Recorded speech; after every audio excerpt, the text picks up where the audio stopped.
Bonsoir à tous et à toutes. Comme promis, je viens vous apprendre à réaliser ce petit porte-nom avec la petite boîte assortie, donc en recto verso. Il y a beaucoup de soleil aujourd'hui à la maison, dans mon atelier, donc c'est pas toujours facile. Je vais essayer de mettre en même temps pour pouvoir répondre à vos questions sur ma tablette. Voilà, je peux mettre sur ma tablette, ça fonctionne, c'est parfait, donc je vois tout. Donc je vais vous apprendre à faire cette boîte. Donc ici il y a la petite boîte pour mettre les chocolats, d'accord, donc c'est pile poil pour la taille d'un Ferrero par exemple, hein. C'est vrai que ça se met assez facilement sur les tables de Noël. Donc ça se glisse ici et voilà. Donc c'est quelque chose de très très sympa. Bonjour les filles, ça fait plaisir de vous voir. Donc c'est pas souvent que je fais des directs sur ma page Facebook. Donc si je suis pas au point, bah, vous m'en voudrez pas. Bonjour Myriam, bonjour Sandrine, bonjour Oran. Donc voilà, donc pour commencer, vous allez avoir besoin, donc moi j'ai travaillé avec les papiers de la série de Noël, les papiers de la série Design Joyeux Noël qui sont ici, que je trouve très joli. Et donc dans les couleurs, on retrouve toutes les couleurs ici. Il y a sable du Sahara, donc moi j'ai utilisé sable du Sahara. Donc il vous faut un rectangle de 14 par 12 cm en sable du Sahara. D'accord, et là vous voyez, je vous aurai le schéma, je vous le donnerai tout à l'heure. Donc 14 par 12. Donc là vous avez besoin de votre massicot et de quoi plier. Donc sur la grande longueur de 14 cm, je vais marquer un premier pli à 5 cm. Donc tout le monde sait se servir du massicot, c'est bon? Vous savez tout bien vous servir du massicot. Donc je me mets à 5, toujours le papier bien calé ici. Et là, je viens marquer mon pli à 5 cm. Un deuxième pli à 10 cm. À 10 cm. Ici. Un pli à 11,5. 11,5 et un pli à 13 cm. 13 cm. Ici. Donc là, j'ai fait toutes mes lignes qui sont ici pour marquer les plis. Maintenant, je vais m'occuper de cette partie-là, qui est la partie un petit peu la plus technique, va-t-on dire. Donc ici, j'ai besoin d'avoir des graduations sur ma règle. Je vais me mettre à 7,5 cm, vous voyez, à 7,5 cm, pour couper ici à là, sachant que de là à là, j'ai 2,5 cm. Donc, je vais me mettre à 2,5, à 7 plutôt, excusez-moi, 7,5, ici.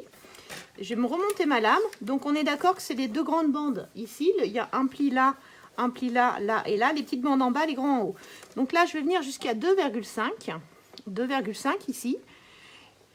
Et je vais couper jusqu'à 7,5. Donc, jusqu'ici. De 2,5 à 7,5. Donc, je me sers de la pointe ici pour marquer le pli.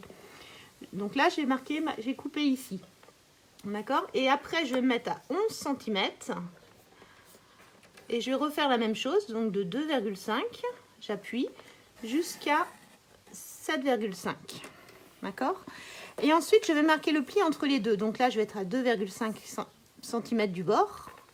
Donc je vais venir et je vais marquer le pli entre les deux. Ici, vous voyez, comme ça. Est-ce que c'est clair pour vous les filles? Et dans l'autre sens, c'est à 7,5. À 7,5, même chose. Je vais marquer le pli ici. Donc là, vous voyez, j'ai coupé ici et là. Et là, j'ai marqué les plis. Donc ce qui va faire de la structure de votre boîte.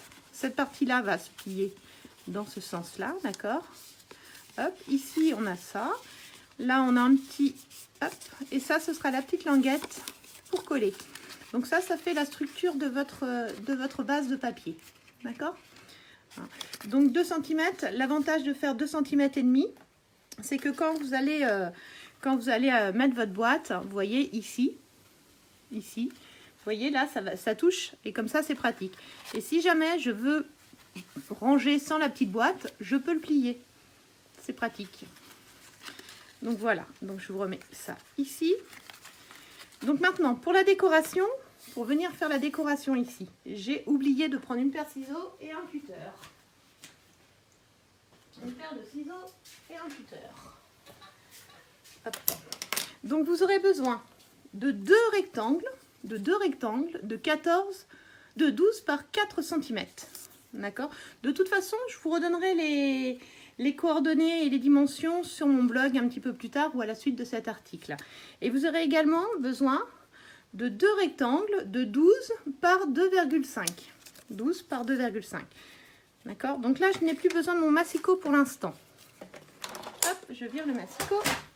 Et je vais simplement venir... Alors moi, là, cette fois-ci, je vais changer un petit peu. Sur la première, j'avais pris ce côté-là. Mais là, j'ai envie de prendre celui-ci. Je le trouve très joli. Et je vais venir mettre de la colle sur le derrière de mon papier. Hop, voilà. Et je viens l'axer. Voilà. Donc ça, c'est le premier. Même chose pour le deuxième.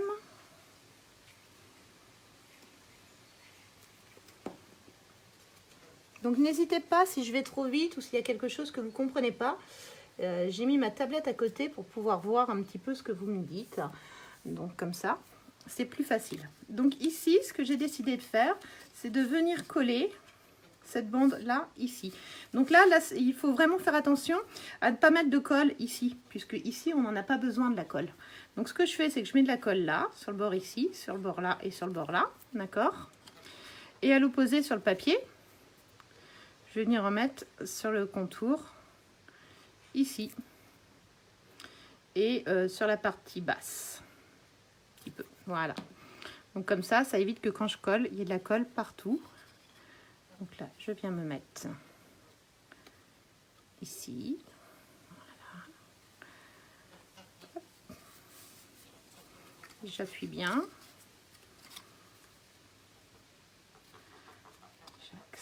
Et là, maintenant, il va falloir que j'enlève ce petit bout de papier qui est ici, qui va me déranger.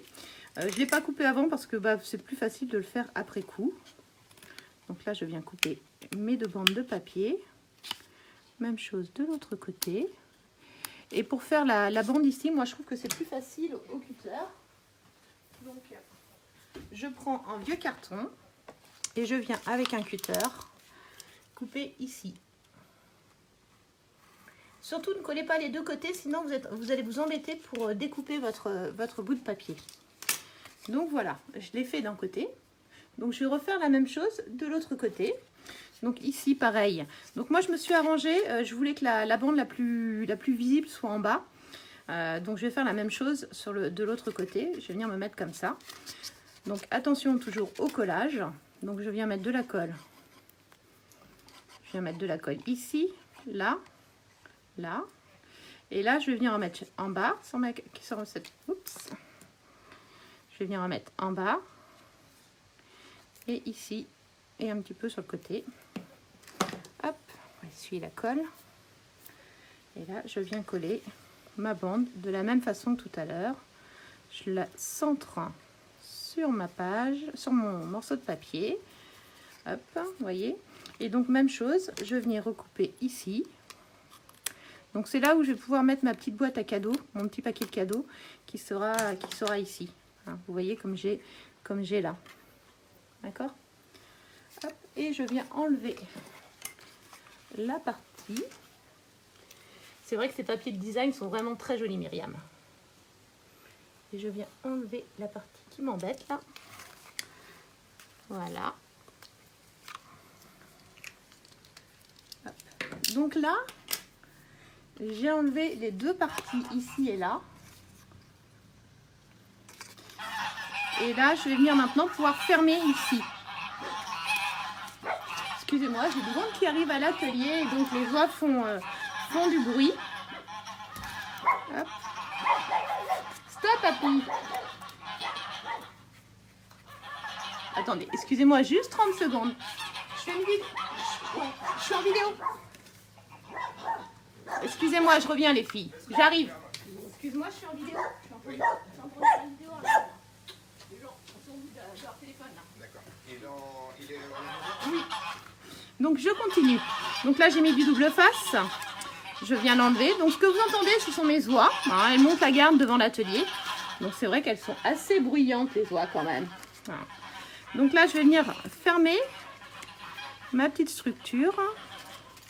Donc moi j'aime bien le double face parce que c'est vrai que ça colle tout de suite. Alors il ne faut pas se tromper, donc il faut bien positionner, prendre son temps, jamais vouloir aller trop vite. Et voilà, donc là j'ai fait ma structure, la structure de ma boîte, pour supporter ma boîte, d'accord? Donc vous voyez, et là avec 2,5 cm, ça vient vraiment bien se caler ici pour pouvoir bien bloquer tout, d'accord? Donc jusque là, je pense que c'est assez facile. Donc maintenant, nous allons faire la petite boîte en tant que telle. Donc pour la petite boîte, même chose, je vous ai préparé un schéma. Donc c'est très facile, vous les retrouverez sur mon blog et dans les jours à venir. Donc là, j'ai besoin d'un rectangle de papier qui fait 15 cm sur 12 cm. Donc là, je vais commencer par marquer des plis tous les 3,5 cm. Donc à 3,5. On va enlever celui-ci. Reste là. Hop. Donc à 3,5, je marque un pli. À 7, je marque un pli. À 10,5 et à 14 cm. Donc 3,5, 7, 10,5 et 14. Et dans l'autre sens, je vais marquer un pli à 2,5 sur toute la longueur. Après, je vais marquer un pli à 6 cm sur toute la longueur. Et après, je vais me mettre à 7,5. Par contre, à 7,5, donc là, vous voyez, j'ai mes lignes qui sont ici. Donc, je vais couper sur le premier carré. Donc, je vais m'arrêter à 3,5. D'accord? Et je vais redémarrer à 7. Ici. Jusqu'au trait qui est ici. Donc, à peu près à 10,5. Voilà. Et après, je vais venir marquer mon dernier pli, ici, celui-ci. Enfin, qui est à, donc, à 11 cm. À 11 cm. Et juste sur la dernière. Voilà. Donc là, j'ai marqué, j'ai oublié, c'est 10 cm, excusez-moi. Mon papier bat à la bonne taille. Mon papier n'est pas à la bonne taille. C'est bien, Sonia? Bah, tu recommences quand c'est comme ça. Donc, je vais recouper du papier. Excusez-moi, je viens de me rendre compte que mon papier n'était pas à la bonne dimension. Je pense que j'ai pas pris le bon quand j'ai rangé. Donc, on recommence. Voilà, j'ai pas dû prendre le bon. Donc, le papier doit faire 15 cm. Bon, 15 cm. D'accord, sur 12 cm. C'est le problème du direct. Donc voilà, donc là on est bien. Donc je recommence. Je marque mes plis tous les 3,5 cm dans ce sens-là. Donc 3,5, 7. On ne se moque pas les filles. 7, donc après 10,5. 10,5 et après 14 cm. Donc ça, c'est dans ce sens-là. Dans l'autre sens, je recommence. Donc je marque à 2,5. Je marque à 6. Je me mets à 6. 3,5, 6. 7,5. Je fais juste sur le premier ici et sur le deuxième là, pour faire les petites languettes qui vont être à l'intérieur de la boîte. Donc ici, je vais couper jusqu'à la ligne et là, jusqu'ici. C'est vrai que j'ai pas pris le papier le plus simple au niveau du visuel. Et après, je me mets à 11 cm et là, je vais marquer le pli sur la dernière partie. Voici, cette fois-ci, c'est bon. Donc voilà ce que j'ai fait. Donc maintenant, il faut repérer donc tout ce qui est en rose sur mon schéma, c'est ce que vous allez couper. Mais non, Elodie, il n'y a pas de stress de direct. Si j'avais pas un copain qui était passé me faire un petit coucou, je m'en serais peut-être rendu compte, mais bon, c'est pas grave. C'est justement ça l'art du direct. Donc là, je coupe ce morceau-là, d'accord? Je coupe ici le même morceau sur toute la longueur.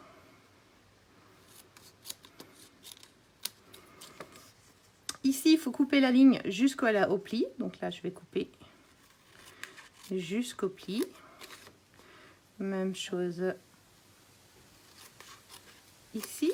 Alors si vous êtes à l'aise, vous pouvez le faire directement au massicot. Mais pour la vidéo, j'ai préféré vous le montrer en live. Il faut enlever, vous voyez ce bout-là, il faut l'enlever. Donc ici, je vais couper. Hop, donc là, j'ai fait toutes les découpes du haut. Maintenant, en bas, on voit bien qu'on coupe chaque languette pour faire le fond de la cage. Alors, je ne sais pas quel temps vous avez chez vous, mais aujourd'hui, en Normandie, on a encore un beau soleil. Et c'est vrai que c'est agréable de voir. Donc, vous voyez là, tous les plis sont marqués. Donc, maintenant, il ne me reste plus qu'à monter ma boîte. Mais avant ça, on peut éventuellement arrondir les angles ici, avec une perfo à arrondir les angles. Je ne vais pas vous embêter pour le live à le faire, ça prend un petit peu... Bon, c'est pas très long, donc déjà, je vais coller ma boîte. Donc, il y a une petite astuce pour coller la boîte. C'est gentil, Myriam, de ne pas te moquer. Donc, ici, je viens mettre du double face. Alors, l'avantage du double face Stampin' Up, c'est qu'il n'y a pas besoin de ciseaux, hein. Vous pouvez le couper au fur et à mesure. C'est vraiment très facile. Donc l'astuce pour bien coller une boîte quand elle est rectangulaire comme ça ou carrée, quand c'est des dimensions, vous vous posez à plat. Vous voyez, il est ici. Et là, je vais pouvoir revenir et me fermer directement dessus. Et comme ça, franchement, là, vous êtes sûr de jamais mal coller votre boîte. Le fond. Donc je mets toujours les deux face à face. Donc de la colle.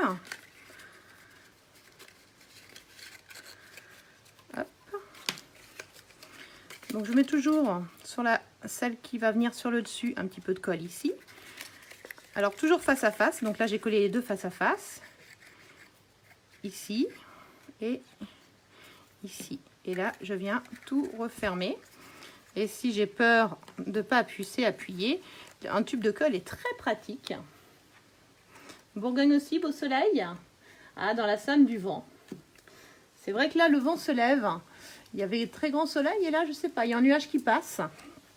Voilà, donc là, j'ai fait ma petite boîte. Vous voyez, elle est très jolie. Après, vous pouvez la personnaliser. J'ai oublié un pli. Regardez les filles. J'ai oublié le pli ici. Donc, j'ai fait une bêtise. Bon, c'est pas grave. Hop. Donc, quand c'est comme ça, on fait quoi? Bah, on se débrouille. On bidouille. Hein, c'est normal. Hop. Et là, comme j'ai pas fait d'arrondi, je vais peut-être juste donner un petit peu de biais pour que ça rentre plus facilement. Hop, ce sera plus simple. Voilà. Hop. Et là, je viens fermer ma boîte. Donc là, j'ai ma jolie boîte, d'accord? Et qui va venir se caler ici. Exactement. Après, moi, j'ai voulu faire l'esprit paquet de Noël sur celui-ci. Donc, j'ai découpé des petites bandes de papier. Toujours dans ce papier-là que je trouve très joli. J'ai mis du double face derrière. Donc là, on va pouvoir venir décorer notre paquet. J'aurais pu le faire à plat avant de coller. Ça aurait été plus facile, mais ça aurait été moins rigolo.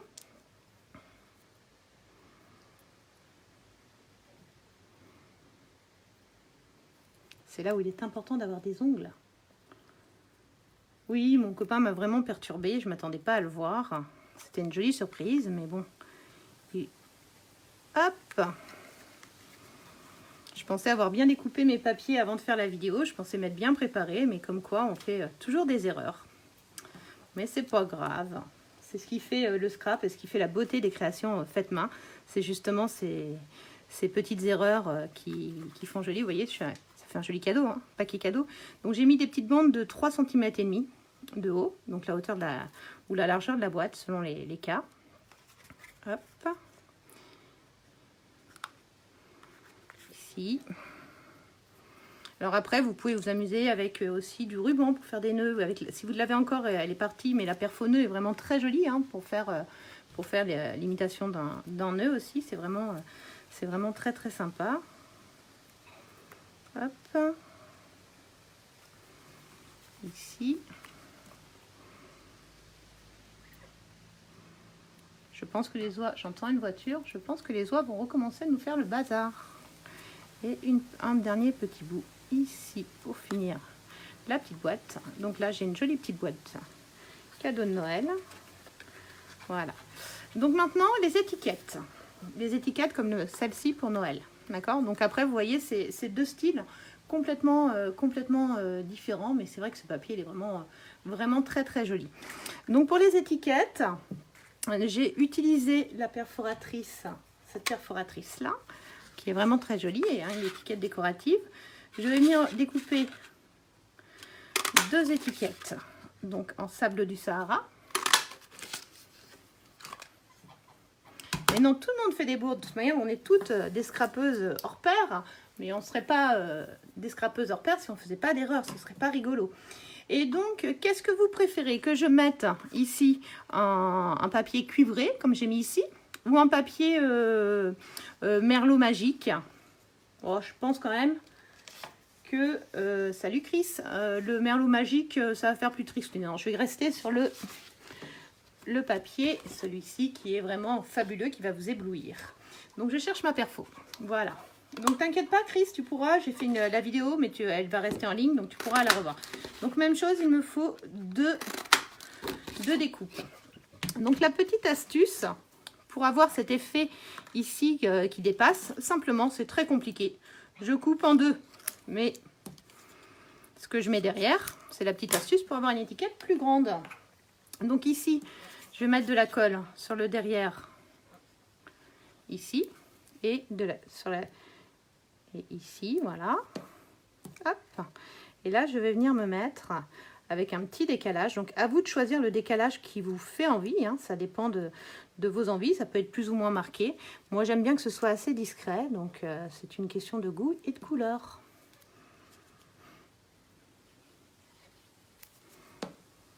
Hop. Alors faites attention sur les papiers brillants comme ça, tant que la colle n'a pas pris, ça a tendance à glisser un peu. Hop, voilà. Moi, je trouve ça joli juste avec un petit rebord, un petit liseré. Et donc vous voyez, quand ça se voit pas devant, mais derrière on voit bien la différence. Donc je fais la même chose pour l'autre.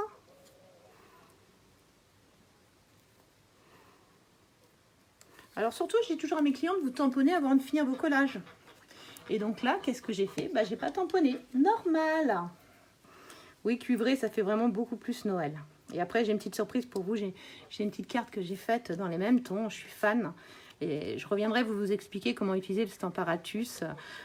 Parce que c'est vrai que pour ça, le Stamparatus est très, très utile. Hop. Voilà.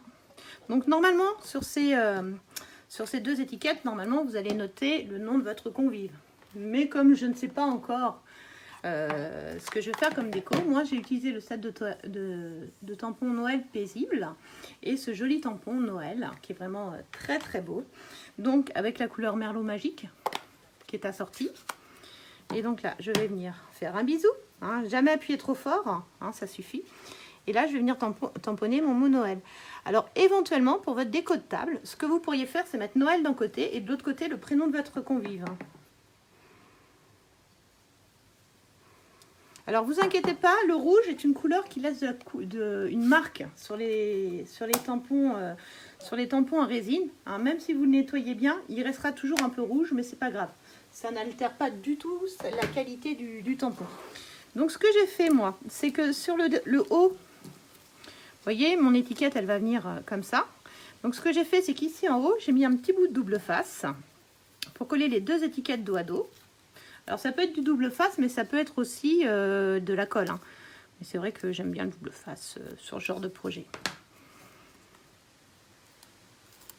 Hop. Donc, le mot Noël, comme ça.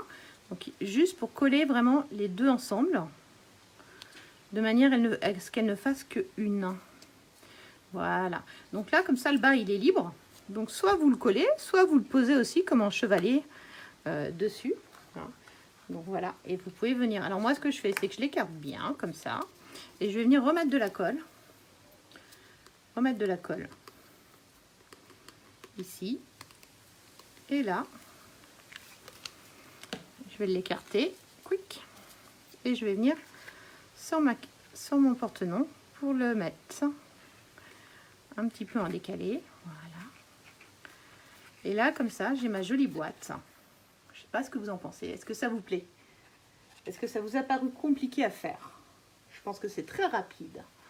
C'est vraiment quelque chose de très très sympa et qui est vraiment très simple à faire. Je profite, en attendant qu'il soit l'heure, je me suis amusée à faire une carte, donc dans la même gamme de couleurs, et en utilisant le Stamparatus avec un de mes tampons chouchou du moment. Le tampon chouchou du moment pour moi, c'est événement spirituel, parce que j'adore utiliser ce tampon-là et celui-ci, excusez-moi, et celui-ci, pour faire avec le Stamparatus ce décor. Mais c'est vrai, et pareil, la couronne qui est faite là est réalisée avec tous les petits accessoires du set de tampons Noël paisible. Donc ça, je reviendrai vous le montrer dans une autre vidéo. Voilà, bah écoutez, je vous remercie les filles. J'espère que ça vous inspirera. Je vous donne les tutos et les photos sur mon blog, donc créer soi-même. Et surtout, si vous avez des questions, si vous avez besoin d'infos, d'aide, n'hésitez pas à me contacter sur cette page-là ou via mon blog créersoi-même.fr. Je vous embrasse, je vous souhaite à tous une bonne journée et j'attends de voir vos créations. À bientôt.